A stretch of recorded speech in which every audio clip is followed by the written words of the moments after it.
Guys. അപ്പോൾ 2-3 കുട്ടികൾ അവിടെ ഉണ്ട്. നമുക്ക് അവരോട് ഗോൾഡ് കോയിൻ വേണം ചോദിച്ചു. ഗോൾഡ് കോയിൻ ഉണ്ട്. 2 ഫോട്ടോ ഞാൻ കാണിച്ചു. ഏതാ ഫിലിം എന്ന് പറഞ്ഞാൽ മതി.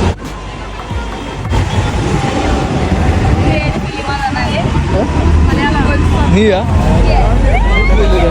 കട്ടി കട്ടി കട്ടി കട്ടി കട്ടി നല്ലോണം നോക്ക്. മാനുണ്ട്, ആടുപുലിയാണ്, ഒരെണ്ണം കൂടിയാണ്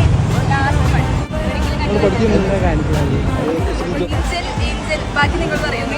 എബ്രഹാം ഏഞ്ചലല്ലേ? ജോണാണ്. John Abraham. ഏഞ്ചൽ ജോണാണോ? അതെ. കിട്ടിയോ? 3 ചോദ്യത്തിന് ആൻസർ പറഞ്ഞിട്ടുണ്ട്. അപ്പൊ നമ്മൾ ഫസ്റ്റ് ഗോൾഡ് കോയിൻ കൊടുക്കുന്നതാണ്. ഫോളോ ചെയ്തല്ലേ കൊടുക്കാൻ പറ്റൂ. ഫോളോ ചെയ്താല് 1000 റുപ്പീസ് ഉണ്ട്. ഞങ്ങൾ അത്ര അത്യാഗ്രഹമുള്ള ആൾക്കാരല്ല. പേജ് ഫോളോ ചെയ്താൽ